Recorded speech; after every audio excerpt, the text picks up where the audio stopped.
this is Burn the Ship, the story where we kind of find not only what you do, but why you do it and how you got in and developed the skills, and anything that you may have to pass on to future generations of business owners or entrepreneurs. So I wanted to kind of break down some of the background that you just gave me and take, kind of take it step by step. So what was kind of the first, you got your intro into taking these products and taking them to market and really developing that business development side. What were some of those first products, and how did you kind of enter that space? Well, again, it's good to frame, and I appreciate that background of your audience and your goals, because it couldn't align better with what we do and who we are trying to target.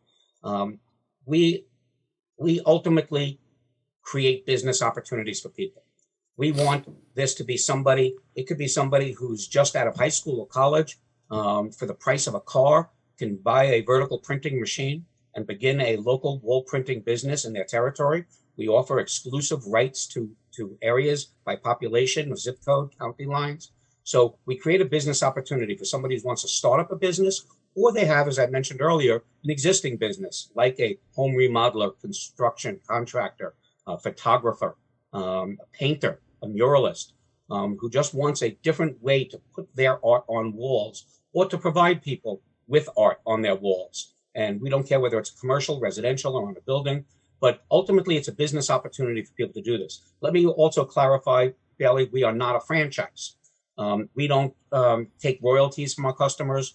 We simply sell and support the machines, which are the wall printing machines, and supply the ink and the training, and keep those machines running and keep them engaged with an audience based on our marketing of people who may want wall printing done locally. We don't provide the services. The real money is in the services, not in the hardware in the machines. Like everything else, it's in the software, it's in the services. That's where the margin is. That's where people will make their money. That's our audience. Anybody who is looking for to create value for themselves, for their children, for their families, for their existing business, can do so with a wall printing machine if they are so inclined to be in this space that is delivering high value, beautiful images, wall art, onto walls in buildings. And it doesn't actually have to be on walls in buildings. We have one customer who does what you see behind me. They print on canvas and tile and everything else, and they market the products on Etsy and online, signs for stores. They can print people's house numbers on a beautiful piece of art and put it on a tile plaque, and then sell that, a 1 foot by 2 foot rectangular piece of tile that would go on a building or somebody's house. It doesn't have to be a whole big, large wall mural. It could be something just like that Omaha Brewing sign behind you, or it could be something that you like. If it's a musician, if it's a sports logo, if it's a swimmer, if it's a action figure that a child wants on their bedroom wall, you could do anything with this. But it's ultimately a business opportunity that we're creating and providing to people. Not a franchise. We don't share. They don't have to use the wall printer name. They have the rights to use our trademark if they wish to. But almost 90% of our customers create their own brand, whether it be Montana wall printing or Imagine It wall printing. They create their own logo, their own website, their own designs, and they market it locally with our support. Okay, how did you get into that? So I know, is this the first company that you've kind of been CEO and taken your product and built your own on kind of the Well, full I've spectrum had I've around, had or? out of college, I had a couple of sporting goods stores. I was a tennis player. I opened up a tennis retail shop. I have worked for other companies as a sales and marketing director over the years, to get some experience in the corporate world. But ultimately, I've owned a couple of restaurants, and then I got into this field with taking technology and products to market for customers and identifying their customers for them. And it was kind of a combination of my sales and marketing background. And when I mentioned earlier, the Russian technology company, the Austrian baby bottle, a Chinese headband headphone, a dog wash, self-service dog wash machine from Australia. I mean, these were all products that were never here in the United States, and that the companies were looking to get into this market, and they hired me to do that. But again, I really wanted to own something. The worst thing that my wife can hear me say is usually, "Come, honey, take a look at this. What do you think?" Because she knows that it's something I want to try to invest in and create a company out of. And then she goes and she hides my credit cards and closes our bank account, so I don't spend our money on. But when she saw this, when she saw a vertical printing machine, she did the same thing that pretty much 99% of the people that see it say. They go, "Wow, I've never seen anything like this." And then we get from very minimal Facebook advertising and showing some stuff on Instagram and our LinkedIn pages and our website, we get about 100 inquiries a day. And of those, 90 of them are people who just say, "Wow, never saw anything like this. How much does it cost?" When they find out it's a $25,000 machine, it's not your $50 desktop printer, then they disappear, and they're no longer interested in it, even though it looks really cool. However, some subset of those people do say, "Yeah, that would be interesting. I could see, I have a wall that I could see putting something on that. Let me learn more about." And then we take that person's name and we put it in our CRM, if you know that term, customer relationship management database, where we manage our customers and inquiries. And we put that in there so that when a wall printer comes around in that particular location, we'll pass those inquiries for people who want the services onto them. It's just a free service we provide from our advertising.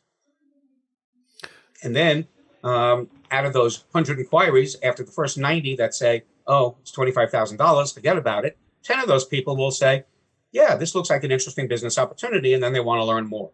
And then out of those 10 people, that's every day.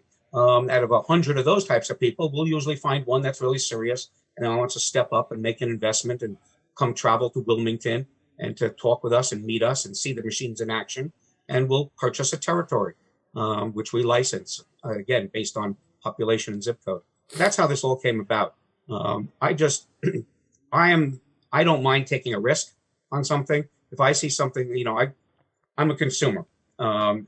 I'm no different than anybody else. If I see something and I can afford it, I may consider buying it if I can see some value and benefit to me. Well, this is a business. The wall printing machine creates a business. And so if somebody's looking for that, if they're looking for independence, I can introduce them to this. And if it aligns with what they want to do, or what their children want to do, or grandchildren, then maybe it's something that's a possibility for them to consider. But again, personally, I was willing to invest heavily in acquiring the rights to this machine, purchasing a lot of machines, learning how to use them, building a staff of people, just creating a business around the business opportunities that I'd be creating for others. That's what I enjoy doing. It's what I've been successful doing. Sure. And I'm getting on in years. This may be my last hurrah, but it's just a wonderful product, and everybody loves putting something artwork on walls. Sure. Yeah. And it's exciting to sell the machine, but it's really exciting to sell the dream, the opportunity to, put a tool in someone's hand that's going to inspire them to make money and grow a business and grow a company and a brand and separate themselves from what they were doing before. It's an exciting thing. It's a feeling that we get in the credit card processing world of, maybe you open up, you can find some of these companies that are growing in processing, and sometimes we save them $1,000, $2,000, $3,000 a month. And I always tell them, just reinvest it in your marketing and let that business grow and grow and grow. And it's a similar feeling on a smaller scale, I think, for us. And we definitely, obviously we have to do deals more frequently than you guys would have to do, kind of at that margin. Absolutely. But every one of my customers, our customers are your customers. Sure. They're the ones. I mean, I do take credit cards, for example, but most of it's a big ticket item. Most people are sending wire transfers of money to us for their deposits and for their purchases, because they're dealing with, which is much cheaper for you. Yeah, but all of our customers who are selling these services, an 8x10 mural on a wall, 80 square feet, is going to cost somebody about $800 to put that on their wall, or more. That's a credit card transaction, and so our customers are the ones who are going to be doing dozens or hundreds of these types of installations and providing these services. They are your customers too.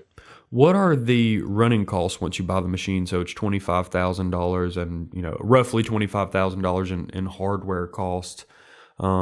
what, is there costs for training? What kind of usage are you So we talking about? give, Ink-wise, what are their software costs, their licensing fees to you guys? How does that work? yeah, great questions, Bailey. So when when somebody purchases a machine from us, there's two ways you can purchase the machine. You're not obligated to buy a territory. Okay. You have the option to, if it's available, to purchase a territory based on the population. And that could be as low as $10,000 or really depending on the population, which is how it's priced, 10,000 for 250,000 people, $25,000 per million population. So that's our buy-in, like the license fee to own a territory, but you don't have to. If you don't buy a territory and you just want to buy a machine, and you just say that's a cool machine, I've got customers. A typical example is we have a customers in the wallpaper business. They have a large clientele over a very large area. They don't want to pay that fee for population because they market over multiple states. And that makes no sense for them because they have their own customers that they're looking to add this as a service. So they just buy a machine. If you buy the machine, it's $25,000. If you buy a territory, which starts at $10,000, and you do want to build your business for your family, for yourself, for your existing business in a specific concentrated area, you pay, let's say, a minimum of $10,000. We immediately give you a $5,000 discount on the price of the machine. So that $25,000 machine now costs $20,000. That $20,000 then obligates you to grow that market. We promise we're not going to sell any more people in that territory. It's yours to grow. And then they will probably buy another machine maybe in a year or 2 years, and then a machine after that because they're growing the market. And each time they get a $5,000 discount and they recover that territory fee through their own growth by getting discounts on the machines. It's kind of like, if I said to you, go, we're McDonald's. To buy a McDonald's franchise, you have to spend $1 million, $2 million because that's a name that's well known. There's 25,000 of them, around the world. Kentucky Fried Chicken, or pick any well-known name. If you wanted to purchase that has goodwill associated with it. Well, nobody knows the wall printer. We understand that. So we're selling the dream, as you said. We're selling the opportunity. But if they want that exclusively for themselves, we give them the ability to do that with paying this fee, but promising to grow that market. And if they do, they get discounts and they recover those fees over time and over their purchases.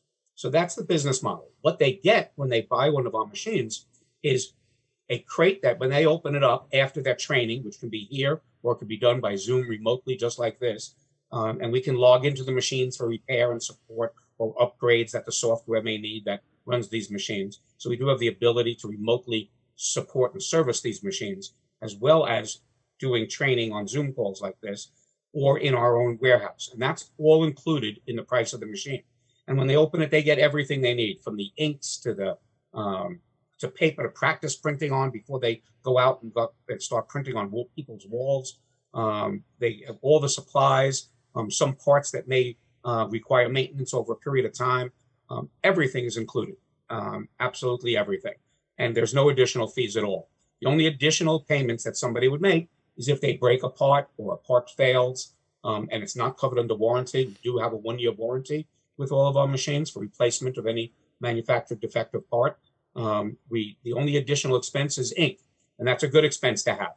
Ink costs less than 25 cents per square foot of printing, but you're getting over $10 to $15 or more per square foot when you're deploying these services. And ink is what we sell. That's our recurring revenue. No different than when you buy your desktop printer. Sure. For $50 or $100, they give away printers just so you can buy the services. Sure. And the inks. Same with us. Well, I'm very interested in that. I'm very interested in finding out how we can kind of incorporate that message into some of our network. I mean, as the people that you kind of mentioned earlier, the printers, the muralists, Atlanta has a large culture of that. They have a nice culture of that. So that'd be something I'd be interested in, and seeing if we can connect you with some of the people in our network that might be interested in this as well. I'm also interested in kind of fleshing out more of the details myself, but it sounds like something that you guys got, it's kind of a really strong opportunity for the people that want to invest. I wanted to ask, kind of take a little bit of a step back as well. one of the bits of information that we saw when we were kind of doing our research to be prepared for the podcast was we saw that there was like a franchised local news site that went like over 500 locations worldwide, and that was one of the early business development opportunities for you. Tell Okay, me more about that's venture. one of my prior ventures. Yeah. So that got started back in 2005, about 15 years ago, 16 years ago, when I was hired by a company known as Sage Software. They make a product called Peachtree Accounting Software. It's an Atlanta-based company. Well, actually, it's a UK-based company, but they have a US office in Atlanta. I moved to Atlanta. I lived in Cumming, Georgia at the time. And I had developed, prior to that, I had developed some software that Sage used in a product that they had called Act Software, which is a contact manager, kind of like Outlook on steroids. It's a product that, along with Peachtree, were owned by Sage Software. When I moved to Atlanta, I stayed in touch with those people, and they contacted me, and they told me, again, in line with basically what I do, introducing products to market. They said that they've got an idea that their products, and they have millions of users, these are very well-known labels, Act and Peachtree Accounting Software.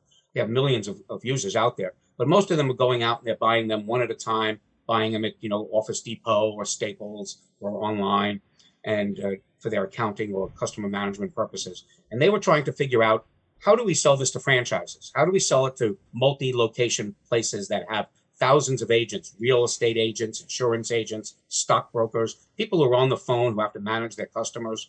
How do we sell thousands of copies or license thousands of copies or hundreds of copies of our software to businesses, as opposed to just people going in and buying them one at a time, licensing like that? So they hired me to become their director of business development for trade associations and franchises. It's a title so big it didn't fit on a business card. But the job, and when I took it, when I accepted the position, I was totally straight up with them, Bailey, and I said, I know everything about your software, and I can identify the right customers. That's what I do. But I don't really know anything specifically about franchises. And what has happened with me repeatedly over the years of my career, either I say it to myself or somebody says it to me. Well, Paul, you can go figure that out. And so I did. And I enrolled the company, Sage, in the International Franchise Association. So I learned something about franchises. I went and I sat on they had an information technology committee. Figure if I'm going to sell technology to franchises, I better understand, just like the purpose of this podcast, I better understand, well, what resonates with them? What kind of technology do they want? What adds value? What benefits them? So fast forward 2 years in that position, I successfully engaged Sage with companies like Keller Williams and H&R Block and companies like that for their software. And I kind of drank the Kool-Aid of franchising. Not that I wanted to go out and buy myself a Dunkin' Donuts, but I wanted to try to find something to franchise. And so this was around the time in the late 2000s when, of course, Craigslist was coming on for classified ads, and a lot of other advertising was moving away from print into online. Prior to shopping online, advertising online preceded that. And so I kind of saw the handwriting on the wall, and newspapers all around the country. Great. And I'm a newspaper person. My dad actually gave me my allowance growing up. I got a quarter for every typo I would find in the New York Times. That's how I got my allowance. So I became an avid reader of the New York Times. Still read it cover to cover every day. And so it was really disappointing to me to see. I mean, I like going to Starbucks and sitting out there and reading the newspaper and having my dog by my side. But seeing all these newspapers closing down, and all these reporters and all of the people who are selling advertising to magazines and newspapers were basically put out of work. And so, again, looking for business opportunities for people, I decided to create an online newspaper to combine where things were going. And so I created a concept called Hometown Times. And I grew that to about 500 locations around the country. It was set up as a business opportunity for people. It actually wasn't the big success I was hoping it would be, because it turned out that the people who like writing stories are not the same kind of people who can go and sell advertising, which was the fuel for it. And so I did find another company to acquire that. and I kind of bailed out. But I did identify and create 500 locations nationwide of that, and then somebody else took it over and incorporated into another online news service. Just that type of growth is insanely impressive. I mean, that type of growth at whatever, the business type or venture turns out to be and how profitable it turns out to be. In 2021, some of the most valuable aspect of your business is your user data, is your customer database, is your outreach, is your network and your market. So I mean, just developing those skills, especially kind of in that platform, seem to have been incredibly valuable. Wanted to ask you about the Center for Innovation and Entrepreneurship with Sure. UNCW as well. Seem Excuse me. obviously the skills that you have developed through kind of taking these brands where they're looking to go has led you to a place where you can be a mentor to some of the upcoming innovators and entrepreneurs that are coming out of UNCW's program. Wanted you to talk about that a little bit as well.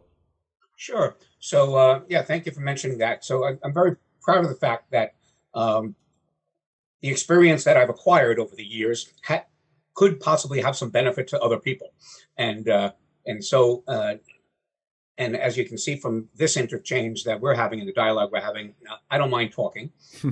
That's the New York in me, which is where I'm from originally. I like to say that I'm very proud that I grew up in New York, but was smart enough to move away. Um, but I, I've acquired a lot of experience over the years. And when we moved to Wilmington, um, I really didn't know what I wanted to do. We moved here really just for family reasons, and just because I missed the coast. I was in Atlanta for about 10 years. Prior to that, every place I lived was in a coastal community, and where I grew up in New York was on the coast. So I missed that. And when I decided that I was going, my first time that I was going, well, first or second time that I decided to retire, I figured, where do we want to live? And we had family in Wilmington, North Carolina. So we decided to move east from Atlanta to Wilmington, to the coast. And so when I got here, I really wasn't working, wasn't looking to work. And I approached the university that had this. They had just started this Center for Innovation and Entrepreneurship, CIE, as it's known here. And what it is, it's kind of an incubator for not only students and staff and faculty, but also for the local community, to allow them to identify resources and people, as they're exploring different business opportunities that they are seeking, whether it's something that's a creative idea they have, whether it's a concept they want to patent and they need legal advice, or they want to put together projections for business and they need accounting advice and financial, or marketing or sales advice because they've got an idea and they don't know who the customers are, and how to sell it, or how to position the product, or just what to do next. And so that's what the CIA is all about. It's a really, really nice facility. And what they do is they solicit people like me to join as a mentor, to these people, and companies, businesses, and individuals who are seeking that type of advice or consulting, and to be available to them. It's all pro bono. It's We meet monthly. We interview various companies every month that do 5-10 minute presentations of what their ideas are. We put together mentor teams of anywhere from 4 to 6 people, such as myself, that have expertise in various areas, and we give them advice over a period of time while they try to launch and grow their concepts or ideas into a real business. Or if they have a real business, whatever next steps they want to take, or whatever they feel their needs are at that time, that we might be able to satisfy. I also sit on the advisory board for the Cameron School of Business, at the University of North Carolina in Wilmington. That's their business school, and they have a school of entrepreneurship. And so I usually teach a class there once a year. In fact, I taught it online yesterday. They have an annual business week program, and so I taught a class on the new rules of selling, as I call it. And that's something I just enjoy doing. Engaging students, trying to get them to understand the benefits of connecting on LinkedIn with people, things like that, as their careers begin to grow after graduation, and they have to develop their own networks and their own connections, and trying to get people to understand the value of that. Um, Sure, sure. Well, I'm excited for you. This is just kind of the tip of the iceberg. I would love to kind of continue the conversation with you and flesh out more how we can work together and be support to you and your business. And let's talk a little bit more about, kind of what's next and see if there's any way that we can get your message out to our people. But we're about at time, and I wanted to ask you one more thing. As I was a tennis player competitively in high school as well. Who's your favorite tennis player? Do you still play? I still do. The all evidence to the contrary, or the extra weight that I've gained over the years. So you're in Atlanta, correct, Billy? Yes, sir. Yeah. So in my 10 years, so I played a lot of Alta and a lot of USTA. I've got a couple of plates. Nice. So yeah, I played 4-0, and when I was in Atlanta, I was a little younger. I played 4-5 tennis there. I'm a 4-0 player now, and on Alta, I played on in the A divisions. And my favorite player was Jimmy Connors and Rod Laver in the older days. Now it's Roger Federer. I just like the classic style he has, and the fact that if you play as well as him and the way he plays, you could probably play forever. So I am at the age of nearly 70 years old. I'm still playing singles and doubles regularly. Yeah, it's a great sport. It's a lifetime sport. My dad played till the day he passed in 86 years of age. He was able to play. So it's a wonderful lifetime sport for people. Sure. And Atlanta, there's no better place than Atlanta if you're a tennis player. I agree. You can play 7 days a week, 365 days a year if you want to. Sure. There's always a league, always something going on. Yeah, we actually have the PGA Tour Superstore is probably about 20 minutes from here.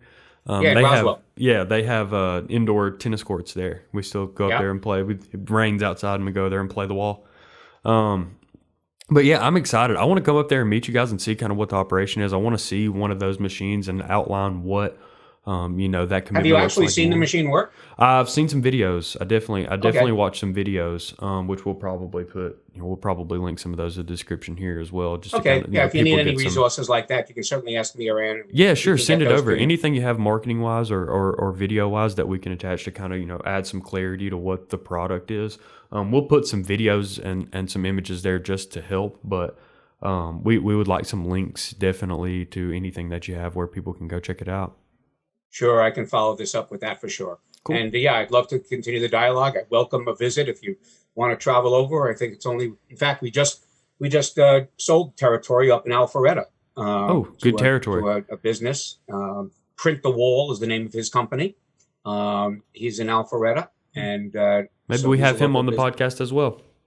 And yeah, he could talk to you from his perspective. Sure. Why he purchased the territory and the business, and I'd be happy to make that introduction. Yeah, absolutely. I'd love that. I'm very interested, but we're at time today. I appreciate your time, sir, and I'm looking forward to following up with you and seeing, kind of what kind of synergy there is. So thank you so much. I wish you the best. I look forward to another conversation. Yes, sir. You as well. Thank you. Bye now. Let's buy one.